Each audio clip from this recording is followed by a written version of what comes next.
نحمده ونستعينه ونستغفره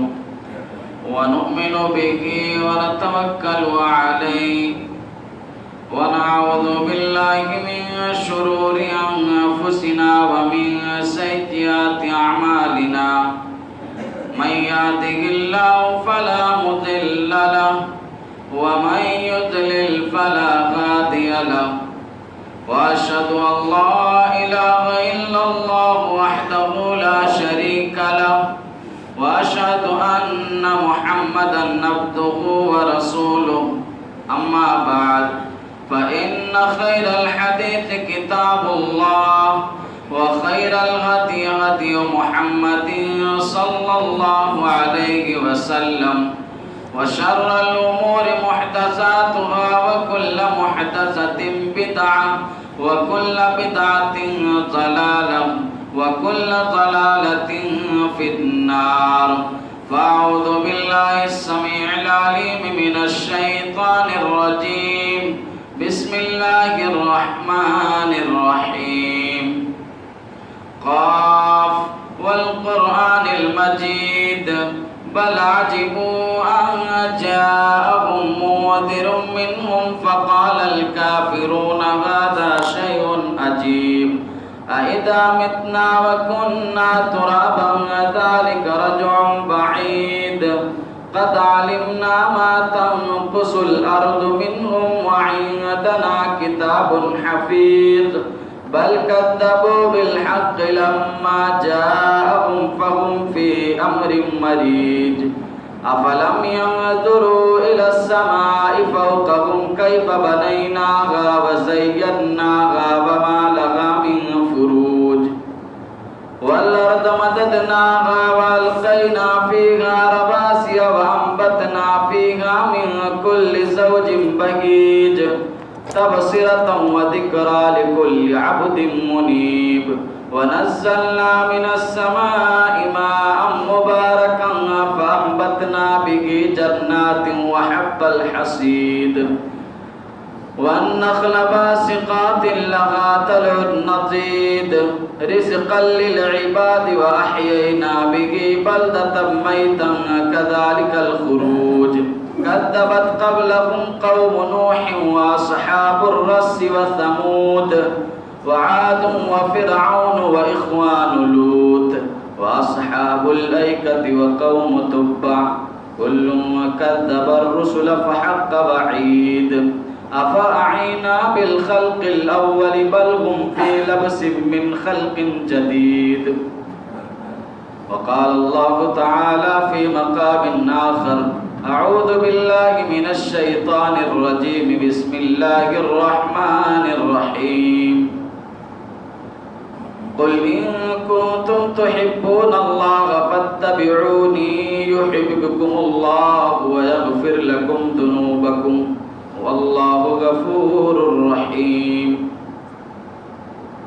حاضرین جمعہ، دینی ملی بھائیوں، بزرگوں، نوجوانوں، پردہ نشین اسلامی ماؤں اور بہنوں، تمام قسم کی حمد و ثنا، بڑائی، کبریائی، بزرگی، تعریف، توصیف اللہ رب العالمین کے لیے لائق اور سزاوار ہے جو ہمارا خالق ہے۔ انگنت درود و سلام نازل اللہ کے تمام نبیوں اور رسولوں پر،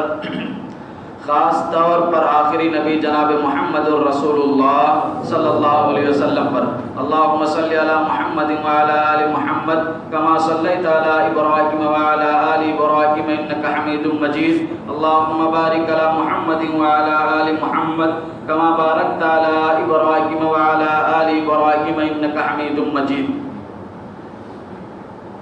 حاضرین جمعہ، خطبہ جمعہ کا موضوع ہے جشن عید میلاد النبی کی شرعی حیثیت۔ کسی شاعر نے کہا ہے تاجدار عالم بطح کا جو فرمان تھا، تاجدار عالم بطح کا جو فرمان تھا، کچھ نہ تھی اس کے سوا سنت تھی یا قرآن تھا۔ آپ صلی اللہ علیہ وسلم کے جو فرامین تھے، آپ کے احکام تھے، وہ قرآن اور صحیح احادیث ہی تھیں۔ اسی لیے ہر مسلمان کے لیے ضروری ہے اور اس کی اصل کامیابی کتاب و سنت کی اتباع اور پیروی کرنے میں ہے۔ اگر کوئی مسلمان اللہ اور اس کے رسول صلی اللہ علیہ وسلم کے بتائے ہوئے طریقے سے ہٹ کر کوئی عبادت اور بندگی کرتا ہے تو وہ یقیناً خسارہ اٹھانے والوں میں سے ہوگا، کیونکہ آپ صلی اللہ علیہ وسلم نے ہر بھلائی اور برائی اور خیر و شر کے بارے میں امت کی رہنمائی فرما دی ہے۔ تو یہ جو ربیع الاول کا مہینہ چل رہا ہے، اس مہینے میں اللہ کے نبی صلی اللہ علیہ وسلم کی ولادت باسعادت یعنی پیدائش ہوئی، اور آپ صلی اللہ علیہ وسلم کی پیدائش یقیناً مومنین کے لیے، انسانوں کے لیے باعث رحمت، باعث تسکین اور نجات کا ذریعہ ہے۔ اللہ کے نبی صلی اللہ علیہ وسلم کے ولادت مبارکہ سے ہمیں بہت خوشی ہے، اس لیے کہ ہم اللہ کے نبی صلی اللہ علیہ وسلم سے محبت کرتے ہیں، اور اللہ کے نبی صلی اللہ علیہ وسلم سے اتنی محبت ہونی چاہیے حتیٰ کہ اپنی جان، مال، آل اور اولاد سے زیادہ بڑھ کر اللہ کے نبی صلی اللہ علیہ وسلم سے محبت ہونی چاہیے، اس لیے کہ آپ صلی اللہ علیہ وسلم کی محبت یہ ہمارے ایمان کا حصہ ہے۔ آپ صلی اللہ علیہ وسلم سے محبت یہ ہم پر لازم، واجب اور ضروری ہے۔ اگر کوئی اس محبت میں کمی کوتاہی کرتا ہے تو ایسا انسان کامل مومن، پکا مومن ہو ہی نہیں سکتا ہے۔ اسی لیے کہ اللہ کے نبی صلی اللہ علیہ وسلم نے فرمایا کہ لا یؤمن احدکم حتی اکون احب الیہ من والدہ وولدہ والناس اجمعین، کہ تم میں سے کوئی شخص کامل مومن ہو ہی نہیں سکتا ہے جب تک کہ میں اس کے نزدیک، اس کے باپ اور اس کی اولاد حتیٰ کہ تمام لوگوں سے زیادہ محبوب نہ ہو جاؤں۔ اب سوال یہ ہے کہ اللہ کے نبی صلی اللہ علیہ وسلم سے محبت کیسے کی جائے؟ دنیا کا ہر مسلمان محبت رسول کا دعویٰ کرتا ہے، ہر مکتب فکر کا، ہر مسلک کا اللہ کے نبی صلی اللہ علیہ وسلم سے محبت کا دعوے دار ہے اور محبت کرتا ہے، اور محبت ہونی بھی چاہیے، کرنی بھی چاہیے۔ لیکن اللہ کے رسول صلی اللہ علیہ وسلم سے محبت کا کیا مطلب ہے؟ اللہ کے رسول صلی اللہ علیہ وسلم سے محبت کیسے کی جائے؟ اس لیے کہ الگ الگ انسانوں سے اور الگ الگ لوگوں سے محبت کرنے کا طریقہ اور انداز الگ ہوتا ہے۔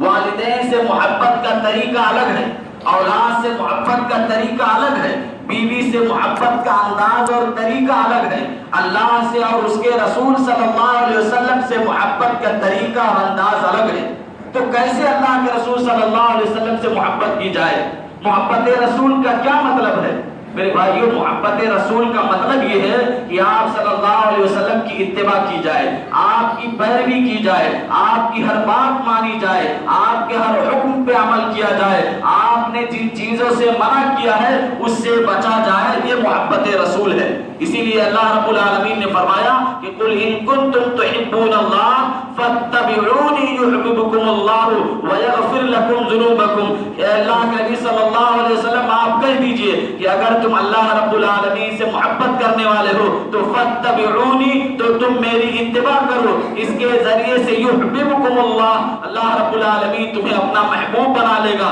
اور تمہارے گناہوں کو بھی معاف فرما دے گا۔ واللہ غفور الرحیم، اور اللہ رب العالمین بڑا بخشنے والا اور رحم کرنے والا ہے۔ اور اللہ کے نبی صلی اللہ علیہ وسلم نے بھی فرمایا کہ من احب سنتی، کہ جس نے میری سنت سے محبت کی فقد احبنی، اس نے مجھ سے محبت کی، اور جس نے مجھ سے محبت کی کان معی فی الجنہ، وہ جنت میں میرے ساتھ ہوگا۔ تو محبت رسول کا مطلب یہ ہے کہ آپ کی اتباع کی جائے، آپ کی اطاعت کی جائے، آپ کی پیروی کی جائے۔ اگر کوئی انسان اللہ کے رسول صلی اللہ علیہ وسلم سے محبت کا دعویٰ کرتا ہے لیکن اتباع اور پیروی اور اطاعت کے بغیر محبت کا دعویٰ کرتا ہے تو اپنے محبت میں جھوٹا ہے، کیونکہ محبت کرنے والا اپنے محبوب کی پسند کا خیال رکھتا ہے، اس کی پسند اور ناپسند کا خیال رکھتا ہے، اور اس کی محبت کے خاطر ان تمام چیزوں کو کرتا ہے جس کو وہ پسند کرتا ہے۔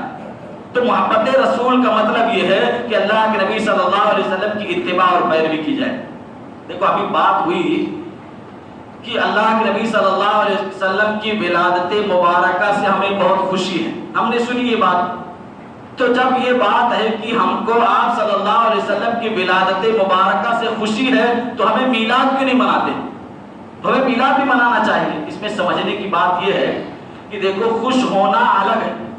اور خوشی منانا الگ ہے۔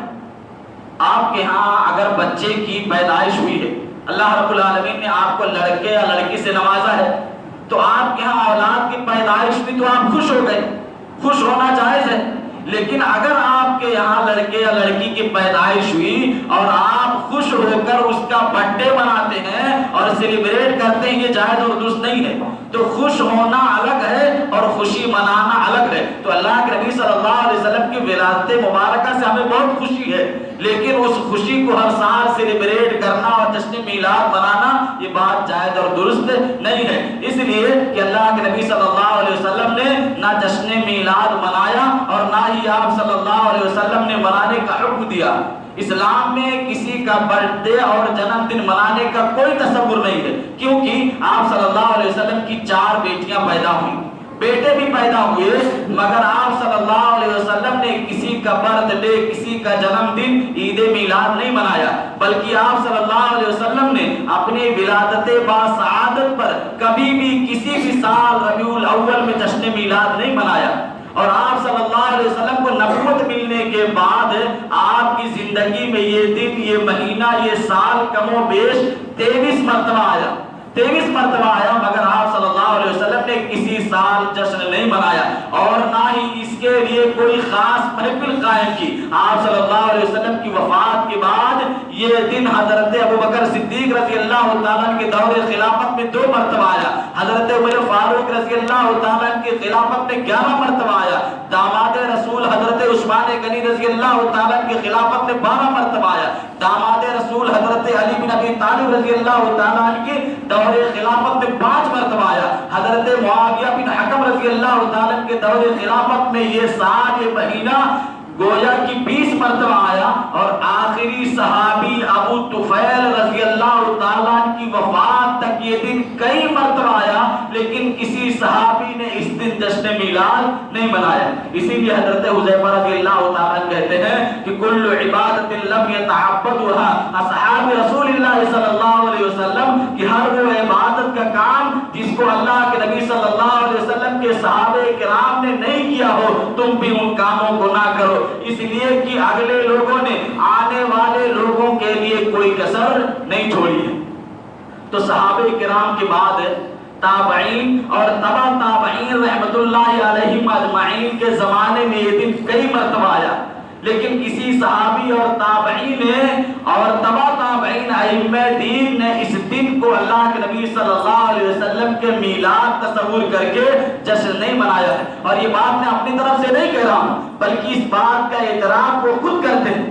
غلام رسول سعیدی حنفی بریلی شیخ الحدیث جامعہ نعیمیہ فرماتے ہیں کہ سلف صالحین صحابہ اور تابعین نے جشن میلاد نہیں منایا، یہ بات سچ ہے،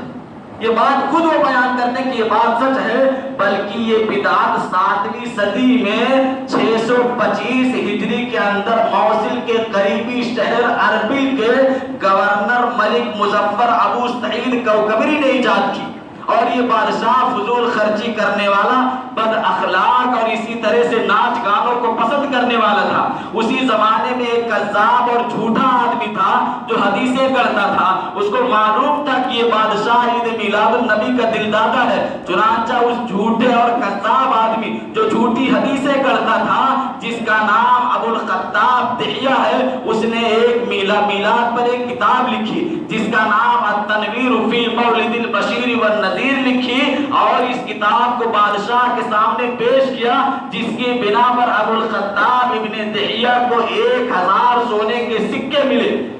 اور پھر وہ بادشاہ فضول خرچی کے ساتھ عید میلاد مناتا اور اپنی سلطنت کے لوگوں کو جمع کرتا، جس کی وجہ سے یہ بدعت پوری سلطنت میں پھیل گئی۔ تو نہ آپ صلی اللہ علیہ وسلم نے کیا، نہ صحابہ نے، نہ تابعین نے، نہ تبع تابعین نے، نہ ائمہ دین نے کیا، بلکہ اللہ کے نبی صلی اللہ علیہ وسلم کی وفات سے کم و بیش 625 سال کے بعد ایک بد اخلاق بادشاہ نے اس بدعت کو ایجاد کیا، اور آج مسلم معاشرے میں مسلمانوں کا ایک بڑا طبقہ اس بدعت میں ایک شریک ہے اور اس بدعت کو انجام دے رہا ہے، اور اس کو ثواب کی نیت سے اور دین کا حصہ سمجھ کر انجام دے رہا ہے۔ اللہ تعالیٰ لوگوں کو ہدایت دے۔ میرے بھائیوں، شریعت میں جتنی عبادتیں دنوں کے ساتھ خاص ہیں،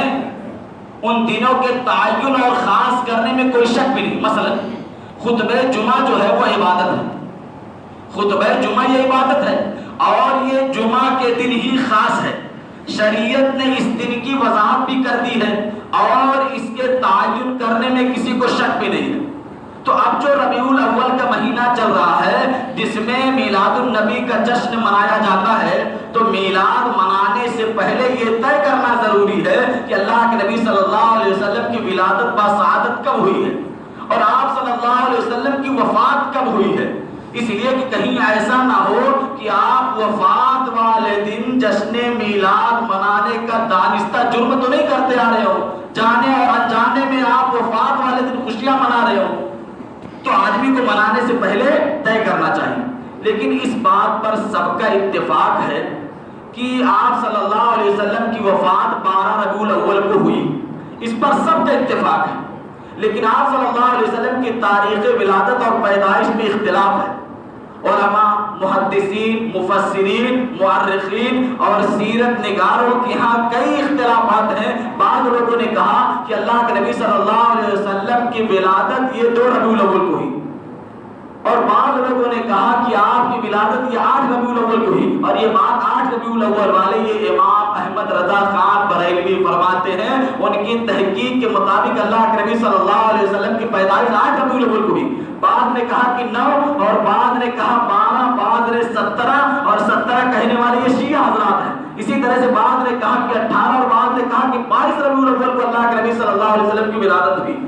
تو گویا کہ آپ صلی اللہ علیہ وسلم کی ولادت کی تاریخ میں یہ اختلاف ہی بتا رہا ہے کہ پچھلے زمانے میں اللہ کے نبی صلی اللہ علیہ وسلم کی تاریخ ولادت پر جشن نہیں منایا گیا۔ اگر منایا گیا ہوتا تو پھر اس کی تاریخ بھی مشہور ہوتی۔ تو عید میلاد منانے والے ایک طرف تو اسے بدعت حسنہ کہتے ہیں۔ کیا کہتے ہیں کہ یہ بدعت حسنہ ہے، جبکہ وہ ہر خطبے میں وہ خود پڑھتے ہیں کہ کل بدعت ضلالہ، کہ ہر بدعت گمراہی ہے، اور دوسری طرف یہ کہتے ہیں کہ یہ بدعت حسنہ ہے، یعنی اچھی بدعت ہے، یعنی قرآن اور حدیث میں اس کا حکم نہیں ہے، یہ بعد میں ایجاد ہوئی ہے لیکن بدعت حسنہ ہے۔ اور دوسری طرف قرآن اور حدیث سے دلائل بھی پیش کرتے ہیں۔ ایک طرف بدعت حسنہ کہہ رہے ہیں کہ قرآن حدیث میں اس کا حکم نہیں، اور دوسری طرف قرآن حدیث سے دلائل بھی پیش کر رہے ہیں، مطلب مارے گھٹنا پھوٹے سر والی مثال اس پر فٹ آتی ہے۔ اسی طرح سے وہ یہ بھی کہتے ہیں اور یہ بھی کہ اگر قرآن اور حدیث میں میلاد کا حکم تھا تو یہ حکم سب سے پہلے کس کو ملا؟ اگر قرآن اور حدیث میں میلاد کا حکم ہے تو یہ حکم سب سے پہلے کس کو ملا؟ ظاہر سی بات ہے اللہ کے نبی صلی اللہ علیہ وسلم کو اور صحابہ کرام کو ملا۔ تو کیا اللہ کے نبی صلی اللہ علیہ وسلم اور صحابہ کرام نے اس پر عمل کیوں نہیں کیا؟ یا تو یہ کہیں گے کہ نبی صلی اللہ علیہ وسلم اور صحابہ کرام نے اس حکم کی نافرمانی کی ہے، ایسا کہیں گے تو پھر وہ نبی صلی اللہ علیہ وسلم اور صحابہ کرام کے گستاخ کہلائیں گے، نعوذ باللہ من ذالک۔ یا یہ کہیں کہ قرآن اور حدیث میں اس کا حکم نہیں تھا، اسی لیے نبی صلی اللہ علیہ وسلم اور صحابہ کرام نے اس کو نہیں بنایا، ایسا کہیں گے تو نبی صلی اللہ علیہ وسلم اور صحابہ کرام کی عزت اور عظمت تو برقرار رہے گی لیکن اپنا دعویٰ غلط ہو جائے گا۔ اگر آدمی اتنی بات سوچ لے اور سمجھ لے تو آدمی کا دماغ کھل جائے، اگر اتنی بات سوچ لے تو آدمی کا دماغ کھل جائے کہ بھائی وہ بدعت اگر ہوئی ہے، بدعت حسنہ ہے، تو قرآن حدیث میں دلائل نہیں ہے، اور اسی طرح سے اگر قرآن حدیث میں دلائل ہے تو اس کا حکم کس کو ملا ہوگا؟ ظاہر سی بات نبی صلی اللہ علیہ وسلم کو، صحابہ کرام انہوں نے نہیں کیا تو آپ نے کیسے کر لیا؟ اب اسی طرح سے دیکھیں دلائل کیا پیش کرتے ہیں۔ پہلی دلیل وہ قرآن سے دیتے ہیں کہ اللہ رب العالمین نے فرمایا کہ قل بفضل اللہ وبرحمتہ فبذلک فلیفرحوا هو خیر مما یجمعون، کہ اللہ کے نبی صلی اللہ علیہ وسلم آپ کہہ دیجئے کہ آپ لوگ اللہ رب العالمین کی فضل اور اس کی رحمت پر خوش ہو جائیے، وہ خیر مما یجمعون، جو تم جمع کرتے ہو اس سے کہیں زیادہ بہتر ہے۔ تو کہا کہ دیکھو نا، اللہ تعالیٰ نے کہا اس آیت میں کہ اللہ کے فضل اور رحمت پہ خوش ہونا چاہیے، اور اللہ کے نبی صلی اللہ علیہ وسلم رحمت للعالمین ہے تو آپ کی ولادت باسعادت پر سب سے زیادہ خوشی منانی چاہیے۔ دیکھو یہ بھی عید میلاد النبی کی دلیل ہے۔ اب پھر سب اس کا جواب یہ ہے کہ اگر یہ عید میلاد النبی کی دلیل ہے تو پھر سوال وہی آیا کہ صحابہ اللہ کے نبی صلی اللہ علیہ وسلم نے، صحابہ کرام نے، تابعین نے، تبع تابعین نے، ائمہ دین نے اس پر عمل کیوں نہیں کیا؟ نعوذ باللہ کہ اللہ کے نبی صلی اللہ علیہ وسلم کو اس کا علم نہیں تھا؟ صحابہ کرام جو اللہ کے نبی صلی اللہ علیہ وسلم کے ہر حکم پر مر مٹنے کے لیے تیار ہو جاتے تھے، کیا وہ اس سے پیچھے رہ جاتے؟ غور کرنے کی بات ہے۔ اور دوسری بات یہ کہ اس آیت میں کہیں بھی اللہ کے نبی صلی اللہ علیہ وسلم کی ولادت کا تذکرہ ہی نہیں ہے۔ تیسری بات یہ کہ اس آیت کی تفسیر میں حضرت عمر فاروق رضی اللہ تعالیٰ کہتے ہیں کہ قل بفضل اللہ وبرحمتہ میں فضل اور رحمت سے مراد کتاب و سنت یعنی قرآن اور حدیث ہے، تو کہاں اس میں عید میلاد النبی کی دلیل ہے؟ دوسری دلیل وہ یہ پیش کرتے ہیں کہ ابو لہب کی وفات کے بعد اس کے کسی رشتہ دار نے اسے خواب میں بری حالت میں دیکھا، تو ابو لہب سے پوچھا کہ تمہارا کیا حال ہے؟ تو ابو لہب نے خواب میں کہا کہ میں جب سے تم سے جدا ہوا ہوں، یعنی جب سے میری وفات ہوئی میں کبھی آرام نہیں پایا ہوں سوائے پیر کے دن یعنی سوموار کے دن، کہ اس دن میرے انگوٹھے اور شہادت کی انگلی کے درمیان سے کچھ پینے کی چیز مل جاتی ہے، اور بعض لوگوں نے کہا کہ وہ پینے کی چیز دودھ اور شہد ہے۔ یہ ایک دلیل دیتے ہیں کہ ابو لہب کو اس کے گویا کہ اس کے نیکی کا جو لوٹی آزاد کرتے تھے نا پیدائش کے موقع پر، گویا کہ اس کو اس کا اجر مل رہا ہے، اور پیر کے دن اس کو انگوٹھے اور شہادت کی انگلی کے درمیان سے کچھ پینے کی چیز دودھ یا شہد مل جاتی ہے۔ آپ دیکھیے کہ یہ واقعہ، سب سے پہلی بات تو یہ حدیث منقطع ہے یعنی ضعیف ہے، اور دوسری بات یہ کہ پتہ ہی نہیں ہے کہ قریش کے کس آدمی نے دیکھا خواب میں بولے، تو پتہ ہی نہیں، کسی ایک آدمی رشتہ دار نے، تو منقطع ہے، ایک تو ضعیف ہے۔ دوسری یہ کہ یہ بات اور حدیث قرآن کے خلاف ہے۔ کیوں؟ اللہ رب العالمین نے قرآن مجید میں کیا کہا ہے؟ تبت یدا ابی لہب وتب، ابو لہب کے دونوں ہاتھ ٹوٹ گئے۔ تو جب ہاتھ ہی سلامت نہیں ہے تو انگلی اور انگوٹھے اور شہادت کی انگلی سے پینے کی چیز کیسے پی جا سکتی ہے؟ تیسری بات یہ کہ یہ واقعہ اور یہ حدیث ہے شرعی احکام کے بھی خلاف ہے۔ شرعی احکام اصول کیا ہے کہ اگر کوئی مشرک شرک کرے اور شرک کرتے کرتے اسی شرک پر اس کا خاتمہ ہو جائے، مر جائے، تو اللہ رب العالمین نے کیا کہا کہ اس کے سارے اعمال برباد ہو جائیں گے، اس کے سارے اعمال برباد ہو جائیں گے۔ اور ابو لہب نے شرک بھی کیا، کفر بھی کیا، اللہ کے نبی صلی اللہ علیہ وسلم سے دشمنی بھی کی، اور اللہ کے نبی صلی اللہ علیہ وسلم کی آواز پر اپنی آواز کو بھی بلند کیا، ہے نا؟ یا ایھا الذین آمنوا لا ترفعوا اصواتکم فوق صوت النبی، کہ نبی کی آواز پر اگر اپنی آواز بلند کرو گے تو تمہارے اعمال برباد ہو جائیں گے۔ اور ابو لہب نے شرک کیا، کفر کیا، دشمنی کی، اور اللہ کے نبی صلی اللہ علیہ وسلم کی آواز پر اپنی آواز کو بلند کیا۔ کب؟ جب اللہ کے نبی صلی اللہ علیہ وسلم پر قوا انفسکم وعلیکم والی آیت نازل ہوئی تھی، اور صفا کی پہاڑی سے آپ نے سب کو پکارا تھا، تو آپ کی بات ختم ہونے سے پہلے ہی ابو لہب نے کہا تھا کہ اے محمد، کیا تو نے ہمیں اسی لیے جمع کیا ہے؟ تو آواز بلند کی تھی، تو اس کے سارے اعمال ویسے ہی برباد ہو گئے۔ اور چوتھی بات یہ کہ نبی صلی اللہ علیہ وسلم کے علاوہ کسی کا خواب شریعت میں حجت نہیں۔ اگر قریش کے کسی آدمی نے ابو لہب کو دیکھا بھی ہے نا، تو نبی صلی اللہ علیہ وسلم کے علاوہ کسی کا خواب شریعت میں حجت نہیں۔ ایک اور دلیل دیتے ہیں جو صحیح مسلم کی روایت ہے۔ صحیح مسلم کی روایت میں ہے کہ اللہ کے نبی صلی اللہ علیہ وسلم نے پیر کے دن یعنی جمعرات کے دن آپ صلی اللہ علیہ وسلم نے روزہ رکھا، پیر کے دن یعنی سوموار کے دن آپ نے روزہ رکھا۔ تو آپ سے اس پیر کے یعنی سوموار کے دن کے روزے کے بارے میں پوچھا گیا، تو آپ صلی اللہ علیہ وسلم نے کہا کہ اسی دن میری ولادت یعنی پیدائش ہوئی تھی، اور اسی سوموار یعنی پیر کے دن مجھے نبوت سے سرفراز فرمایا گیا تھا۔ یہ عید میلاد منانے والوں کی صحیح مسلم کی ایک دلیل ہے، جبکہ یہ دلیل نہیں ہے، بلکہ یہ حدیث تو عید میلاد منانے والوں کا رد ہے اس میں۔ اس لیے کہ اگر اللہ کے نبی صلی اللہ علیہ وسلم نے اپنی ولادت اور پیدائش کے دن روزہ رکھا ہے تو وہ عید کا دن ہو ہی نہیں سکتا ہے، اس لیے کہ عیدین کے دن، عید اور بقرہ عید کے دن روزہ رکھنا، اور خاص کر کے صرف اکیلے جمعہ کے دن روزہ رکھنا یہ حرام ہے۔ تو جب آپ صلی اللہ علیہ وسلم نے اپنے پیدائش کے دن روزہ رکھا تو وہ عید کا دن ہو ہی نہیں سکتا۔ دوسری بات، اس حدیث میں آپ صلی اللہ علیہ وسلم نے یہ نہیں کہا کہ میری پیدائش کی تاریخ 9 اور 12 ربیع الاول ہے، بلکہ آپ نے اپنی پیدائش کے دن روزہ رکھا، اور وہ دن ہفتے مہینے کی کوئی بھی تاریخ ہو سکتی ہے۔ پھر یہ دیکھو کہ پورے سال چھوڑ کر آدمی صرف ایک مہینے میں 12 ربیع الاول کو ترغیب اور ترجیح دیتا، یہ اور تعجب کرنے کی بات ہے۔ اسی طرح سے عید میلاد منانے والے ان کا عقیدہ اور گمان یہ ہوتا ہے کہ اللہ کے نبی صلی اللہ علیہ وسلم محفل میلاد میں حاضر ہوتے ہیں، محفل میلاد میں حاضر ہوتے ہیں، اسی لیے میلاد کی محفل میں ایک کرسی خالی رکھی جاتی ہے، ایک کرسی خالی رکھی جاتی ہے۔ یہ عقیدہ بھی قرآن و حدیث کے خلاف ہے، اس لیے کہ قیامت قائم ہونے سے پہلے تک اللہ کے نبی صلی اللہ علیہ وسلم اپنی قبر شریف میں مقیم ہیں،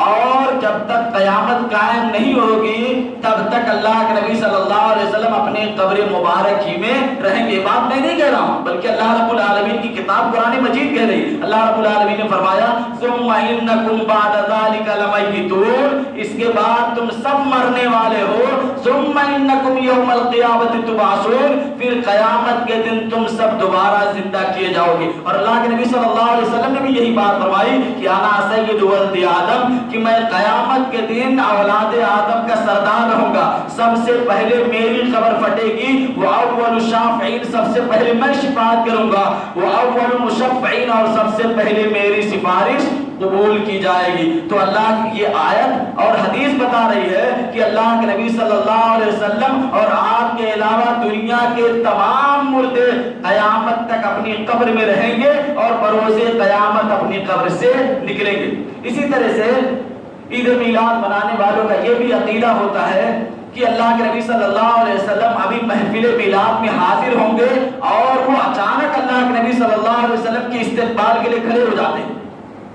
آپ کے استقبال کے لیے کھڑے ہو جاتے ہیں میرے بھائیو۔ جبکہ اللہ کے نبی صلی اللہ علیہ وسلم نے جب اپنی زندگی میں، جب آپ صلی اللہ علیہ وسلم زندہ تھے، اپنے لیے تعظیماً کھڑے ہونے کو ناپسند کرتے تھے۔ جب آپ زندہ تھے تبھی بھی اپنے لیے آپ تعظیماً کھڑے ہونے کو ناپسند کرتے تھے۔ اسی لیے حضرت ابو امامہ الباہلی رضی اللہ تعالیٰ کہتے ہیں کہ ایک مرتبہ اللہ کے نبی صلی اللہ علیہ وسلم اپنے بیماری کے دن میں لاٹھی کے سہارے ٹیک لیے ہوئے، ٹیک لگائے ہوئے اس پر ہمارے درمیان تشریف لائے، تو ہم اللہ کے نبی صلی اللہ علیہ وسلم کی تشریف آوری پر آپ کا استقبال کرنے کے لیے کھڑے ہوئے، تو اللہ کے نبی صلی اللہ علیہ وسلم نے کہا کہ تم مجھے دیکھ کر تعظیماً نہ کھڑے ہوا کرو جس طرح سے عجمی لوگ، بد مذہب لوگ اپنے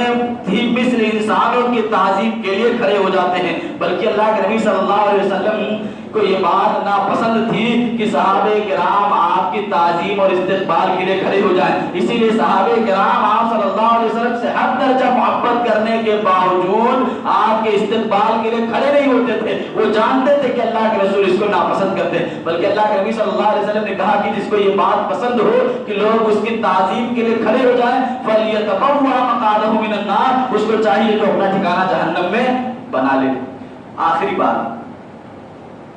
جو آخری بات کہی جا رہی ہے، یہ بات عام طور پر عام انسان یا اکثریت وہ لوگ یہ بات کہتے ہیں کہ ہماری نیت تو اچھی ہے نا۔ یہ بات اکثر آپ جب کسی کو بتائیں، سمجھائیں یا بات کریں گے یہ چیز ملے گی کہ ہماری نیت تو اچھی ہے نا، ہم کام تو اچھا کر رہے ہیں نا، ہم درودی تو پڑھ رہے ہیں نا، ہم غریبوں کو کھانا ہی تو کھلا رہے ہیں نا، ہم نعت نبی ہی تو پڑھ رہے ہیں، ہماری نیت تو اچھی ہے نا، ہم کون سا برا کام کر رہے ہیں؟ میرے بھائی، صرف نیت کا اچھا ہونا، نیت کا ٹھیک ہونا یہ بات درست نہیں ہے۔ عقیدہ درست ہونا چاہیے،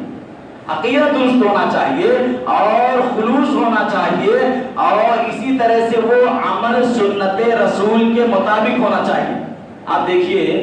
کہ حضرت ابو ہریرہ رضی اللہ تعالیٰ نے کہا کہ ایک صحابی نے اللہ کے نبی صلی اللہ علیہ وسلم کے زمانے میں عید الاضحیٰ سے پہلے قربانی کر لی تھی، تو اللہ کے نبی صلی اللہ علیہ وسلم نے کیا کہا تھا کہ جس نے عید الاضحیٰ سے پہلے قربانی کر لی ہے اس کی قربانی قابل قبول نہیں ہے۔ صحابہ کرام کی نیت بھی اچھی تھی، اخلاص بھی تھا، کمی کیا تھی کہ وہ قربانی سنت رسول کے مطابق نہیں بھی تھی۔ سنت رسول کیا ہے کہ عید الاضحیٰ کی نماز پڑھو اس کے بعد قربانی کرو، انہوں نے عید الاضحیٰ کی نماز سے پہلے قربانی کر لی، آپ نے اس قربانی کے بارے میں کہا کہ وہ قربانی قابل قبول نہیں ہے۔ تو صرف نیت کا ہونا اور خلوص کا ہونا یہ بات اس عمل کے لیے درست ہونے کے لیے صحیح نہیں ہے، بلکہ وہ عمل وہ کام سنت رسول کے مطابق ہونا چاہیے۔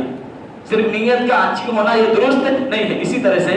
نافع رحمۃ اللہ علیہ کہتے ہیں کہ ایک آدمی نے حضرت عبداللہ بن عمر رضی اللہ تعالیٰ عنہ کے پاس چھینک ماری، یعنی اس کو چھینک آئی تو اس آدمی نے کہا کہ الحمدللہ والصلاۃ والسلام علی رسول اللہ۔ حضرت عبداللہ بن عمر رضی اللہ تعالیٰ عنہ کے پاس ایک آدمی کو چھینک آئی تو اس نے کہا کہ الحمدللہ والصلاۃ والسلام علی رسول اللہ۔ تو حضرت عبداللہ بن عمر رضی اللہ تعالیٰ نے کہا کہ تم یہ نہ کہو، بلکہ تم یہ کہو کہ الحمدللہ، اور یہی طریقہ اللہ کے نبی صلی اللہ علیہ وسلم کا ہے، اور میں بھی چھینک آنے پر الحمدللہ کہتا ہوں۔ مجھے درود پڑھنے میں اعتراض نہیں ہے، مجھے درود پڑھنے پر اعتراض نہیں ہے، لیکن اللہ کے نبی صلی اللہ علیہ وسلم نے ہمیں ایسا نہیں سکھلایا ہے، بلکہ آپ کی سنت اور آپ کا طریقہ یہ ہے کہ جب چھینک آئے تو الحمدللہ کہو۔ تو پتہ یہ چلا کہ کوئی بھی عمل ہو وہ عقیدہ، اس میں عقیدہ درست ہو، وہ عمل خلوص، عمل میں خلوص ہو، اللہ کے لیے کیا جائے، اور وہ عمل سنت رسول کے مطابق ہونا چاہیے۔ صرف نیت کا ٹھیک اور درست ہونا اس عمل کے قبولیت کے لیے کافی نہیں ہے۔ جو بھی باتیں بیان کی گئی اللہ تعالیٰ سے دعا ہے کہ سننے کے ساتھ ساتھ ہم سب کو عمل پیرا ہونے کی توفیق دے۔ اے اللہ جو بھائی بیمار انہیں شفا کاملہ عطا فرما۔ اے اللہ جو بھائی پریشان حال ان کی پریشانی کو دور کر دے۔ اے اللہ جو بے اولاد انہیں نیک اور صالح اولاد عطا فرما۔ اے اللہ جو بھائی بہن اس دنیا سے جا چکے اللہ ان کی مغفرت فرما۔ آمین وآخر دعوانا الحمدللہ رب العالمین۔ بارک اللہ لنا ولکم فی القرآن العظیم ونفعنی وإیاکم بالآیات والذکر الحکیم، انہ تعالی جواد کریم ملک بر رؤوف رحیم۔